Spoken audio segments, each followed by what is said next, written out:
नमस्कार दोस्तों। स्वागत है आप सबका हमारे YouTube चैनल कीवर्ड्स क्लासेस में। पिछली वीडियो में हम लोगों ने देखा था संविधान के ऐतिहासिक बैकग्राउंड के बारे में तथा उसके बनने की प्रक्रिया को। इस वीडियो में हम लोग देखेंगे कि संविधान की मुख्य मुख्य विशेषताएं क्या है और उन विशेषताओं को हम लोग डिटेल में चर्चा करेंगे। उससे पहले अगर आपको इस वीडियो का PDF चाहिए, इस नोट का PDF चाहिए, तो आप हमारे टेलीग्राम चैनल या व्हाट्सएप चैनल को ज्वाइन कर सकते हैं, जिसका लिंक डिस्क्रिप्शन में दिया गया है। तो संविधान के बारे में डॉक्टर भीमराव अंबेडकर जी का एक विचार था। उन्होंने कहा था कि संविधान केवल वकीलों का दस्तावेज नहीं है, यह जीवन का एक माध्यम है। उनके कहने का अर्थ ये था कि संविधान को बस ऐसे ही नहीं लिख दिया गया है, वकील बैठ के एक दस्तावेज के रूप में इसे लिखे नहीं, जबकि ये जीवन जीने का माध्यम है। इसे आप ऐसे भी देख सकते हैं उदाहरण के रूप में, जैसे कि आर्टिकल 19 हमें विचार अभिव्यक्ति संघ बनाने की शक्ति तथा अन्य चीज़ें जैसे कि आजीविका, रहने की, निवास करने की शक्ति इत्यादि हम लोग को देता है। तो ये सब चीज़ें हमें जीवन को जीने के लिए एक माध्यम का कार्य करता है। तो भीमराव अंबेडकर जी ने यही कहा था कि संविधान केवल वकीलों का दस्तावेज नहीं है, यह जीवन जीने का एक माध्यम है। और ये कोट्स डायरेक्ट एग्जाम में पूछ दिया करते हैं कि ये लाइन किसने कहा था, तो इसे जरूर ध्यान रखिएगा। सबसे पहले हम लोग देखते हैं कि विशेषताओं में से सबसे पहला विशेषता ये है कि हमारा संविधान सबसे लंबा लिखित संविधान है। मतलब हमारे संविधान की तरह विश्व में किसी भी देश का संविधान इतना लंबा लिखित संविधान नहीं है। और हमारे संविधान के लंबे होने का कारण ये था, पहला तो कारण ये था कि भौगोलिक विविधता थी। हमारे भारत में देखिए, कहीं पे पहाड़ी क्षेत्र है, कहीं पे पर्वतोत्तरी क्षेत्र है, कहीं पे मैदानी क्षेत्र है, कहीं पे बाढ़ ज़्यादा आती है, कहीं पे सूखा कहीं ज़्यादा आती है। तो भौगोलिक विविधता के कारण हमें अलग अलग लोगों की अलग अलग जरूरतों को पूरा करने के लिए हमें संविधान में उनकी ज़रूरतों को समावेशित करना पड़ा, जिससे कहीं ना कहीं ये संविधान अपने आप लंबा होता गया। दूसरा ये कारण था कि ऐतिहासिक कारण ये था कि भारत शासन अधिनियम 1935 जो आया था, उसकी 70% से ज़्यादा चीज़ें हम लोगों ने संविधान से उससे लिया था, जिससे उसे समावेशित करने के चक्कर में ये भारत का संविधान लंबा हो गया। तीसरा कारण ये है कि एकल संविधान, केंद्र और राज्यों के लिए एक ही संविधान है। ऐसा नहीं है कि केंद्र के लिए अलग संविधान, राज्यों के लिए अलग संविधान, और दोनों चीज़ों के लिए एक संविधान बनाने के चक्कर में संविधान को ऑटोमेटिक लंबा होना पड़ा, जिससे ये भारत को विश्व का सबसे लंबा लिखित संविधान होने का उपाधि प्राप्त हुई। और देखिए, लंबा होने का एक और कारण है क्योंकि संविधान में समय समय पे संशोधन होता रहता है, और संशोधन के माध्यम से अन्य चीज़ें जोड़ती चली गई, जिससे कि संविधान में अन्य बातों का समावेशन के कारण ये विस्तृत रूप ले लिया। देखिए, संशोधन की 2 प्रक्रियाएं होती हैं। एक होता है कि रिजिड, कठोर, मतलब कि जिन विषयों को बदलने या उनमें संशोधन करने में बहुत ही कठोरता का पालन किया जाता है, मतलब बहुत ही कठोर कार्रवाई का पालन हो, जैसे कि 2/3 बहुमत का प्राप्त करना, आधे से अधिक राज्यों को स्वीकृति को प्राप्त करना, ये सब कठोर में आता है। तो ये प्रक्रिया हम लोगों ने USA से लिया था। जैसे कुछ विषय ऐसे हैं जिसे कठोर रूप से संशोधित किया जा सकता है, जैसे कि आधारभूत संरचना हो गई संविधान की, मूल अधिकार हो गया। कुछ ऐसे विषय हैं जो संशोधन करने के लिए बहुत ही कठोर नियम का पालन करता है। कुछ ऐसे विषय हैं जो कि संशोधित होने के लिए आसानी से हो सकता है, नम्य नियम का पालन करता है, नम्य प्रक्रिया का पालन करता है। ये हम लोगों ने प्रक्रिया लिया था UK से, जैसे कि राज्य की सीमा बदलना, राज्य का नाम बदलना, इन सब चीज़ों के लिए संसद चाहे तो साधारण बहुमत से ही संशोधित कर सकती है। संशोधन की प्रक्रिया को हम लोगों ने अनुच्छेद 368 में रखा है, ये भी ध्यान रखिएगा। अब देखिए, संविधान की अन्य विशेषता ये है कि हम लोगों ने पूरे विश्व से, अलग अलग देशों से, उनके संविधान से कुछ विशेष बातों को हम लोगों ने अपने संविधान में समावेशित किया। और उन बातों को हम लोगों ने डायरेक्ट नहीं समावेशित किया, जबकि उन बातों को तो लिया, पर अपने देश के भौगोलिक स्थिति के अनुसार, अपने देश के रीति रिवाजों के अनुसार, अपने देश के धार्मिक मान्यताओं के अनुसार तथा अपने देश के सामान्य जनमानस की आवश्यकता के अनुसार उसे मॉडिफाइड करके, उसे संशोधित करके अपने संविधान में समावेशित किया। तो हम लोग देख लेते हैं कि कौन कौन सी बातें हैं, कौन कौन सी ऐसी विशेष बातें हैं जो अन्य देशों से लिए गए हैं। इससे डायरेक्ट एग्जाम में सवाल भी बनते हैं। तो चलिए देखते हैं हम लोग। पहला है कनाडा से हम लोगों ने लिया था सशक्त केंद्र के साथ संघीय व्यवस्था। जैसे कि हम लोग जानते हैं कि हमारा संविधान हमें एक संघीय व्यवस्था को पालन करने के लिए कहता है। मतलब कि संघ होगा और राज्य होगा, संघ को भी शक्तियाँ होंगी, राज्य को भी अपनी शक्तियाँ होंगी। कुछ विषयों पे संघ अपना कानून बनाएगा, कुछ विषयों पे राज्य अपना कानून बनाएगा। लेकिन इसमें संघ को ज़्यादा शक्तियाँ दी गई हैं, क्योंकि संघ को ज़्यादा शक्तियाँ देने का कारण ये था कि भारत को अखंड रखना, भारत को एकत्रित रखना। तो ये सशक्त केंद्र के साथ संघीय व्यवस्था का हम लोग प्रावधान है, हम लोगों ने कनाडा से लिया था। फिर हम लोग देखते हैं यूएसए। यूएसए से हम लोगों ने लिया था मौलिक कर्तव्य अधिकार, न्यायपालिका की स्वतंत्रता और न्यायिक पुनरावलोकन। फिर यूके जो हम लोग का संसदीय व्यवस्था है, इस समय जो हम लोग संसदीय व्यवस्था देखते हैं वो हम लोगों ने यूके से लिया था। विधि का शासन, ये हम लोगों ने यूके से लिया था। एकल नागरिकता, मतलब कि भारत एकल नागरिकता देता है, जैसे कि भारत का एक ही नागरिकता होगा, ऐसा नहीं कि यूपी अलग देगा, एमपी अलग देगा और भारत का अलग होगा, एक ही हम लोग नागरिकता रखते हैं। ये प्रावधान हम लोग कहाँ से लेता है? यूके से। अगला है आयरलैंड। आयरलैंड से हम लोगों ने लिया था डीपीएसपी, यानी कि राज्य के नीति निर्देशक तत्व।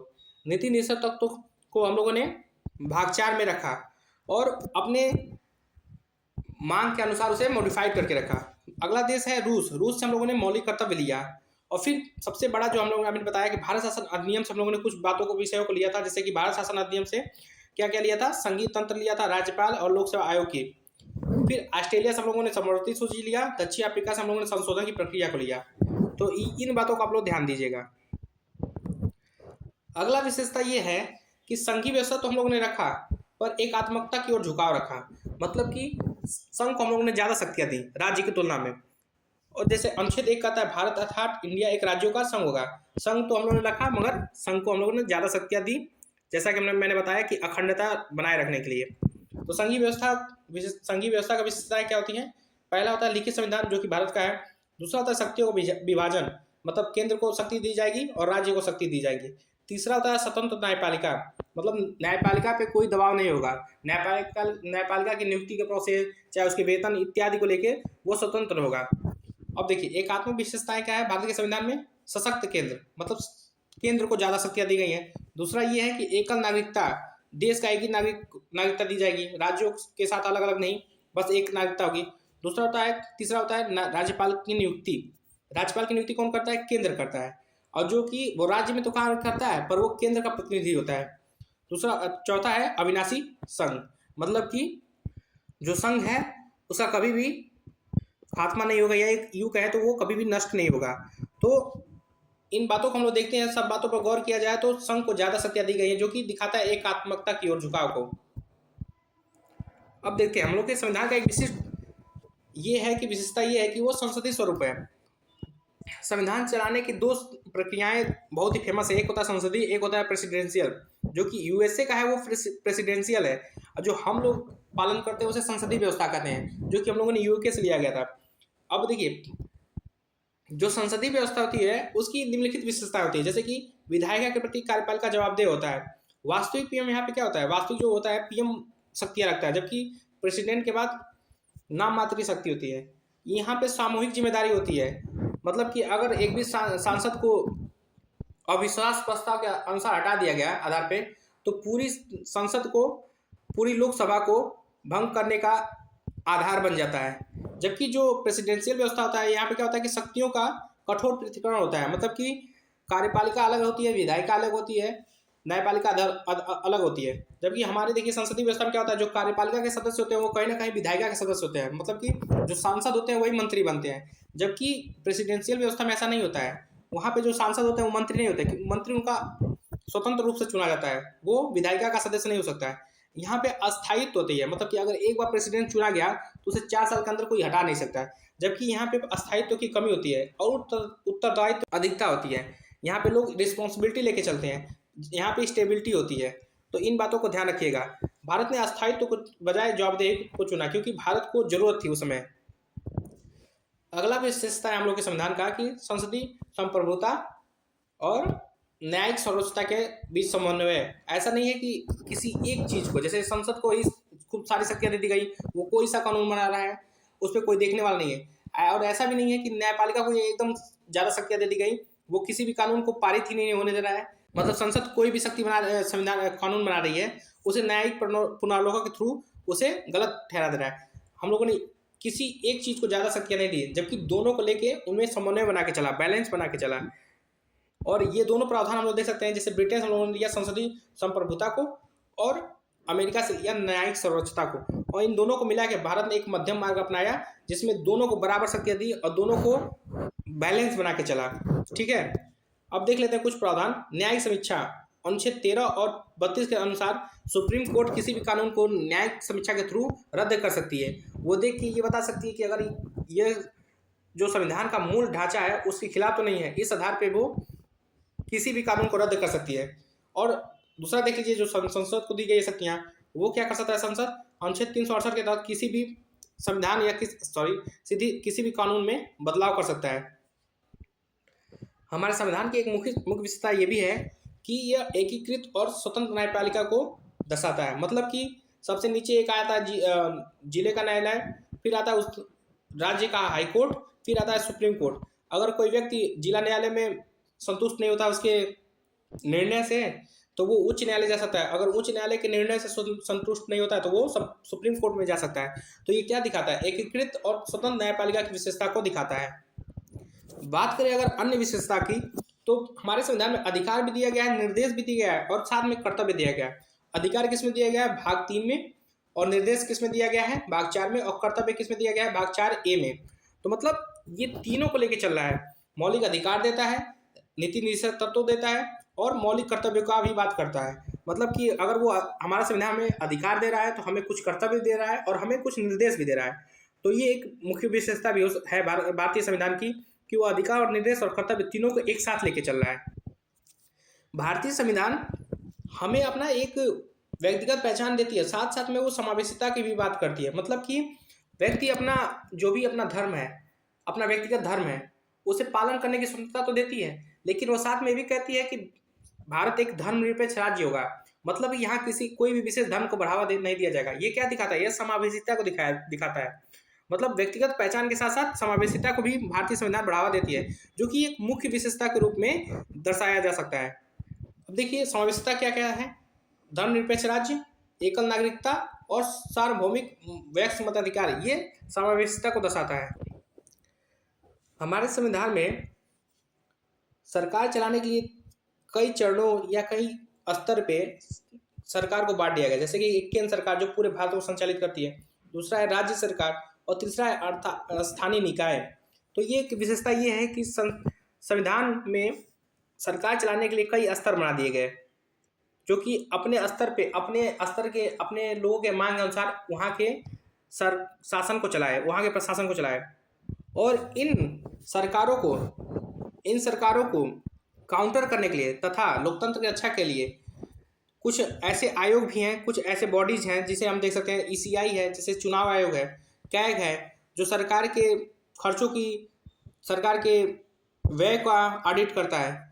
दूसरा है UPSC, संघ लोक सेवा आयोग, जो कि निष्पक्ष रूप से प्रशासनिक अधिकारियों के चुनाव में मदद करता है। तो ये कुछ विशेषताएं हैं जिन्हें आप याद कर सकते हैं। हमारे संविधान में आपातकालीन प्रावधान भी दिया गया है, जैसे कि संघीय ढांचा। अगर आपातकाल चल रहा है तो उस समय सारी शक्तियां राज्य से संघ को मिल जाती हैं, जो कि एकात्मक ढांचा को दर्शाने लगता है।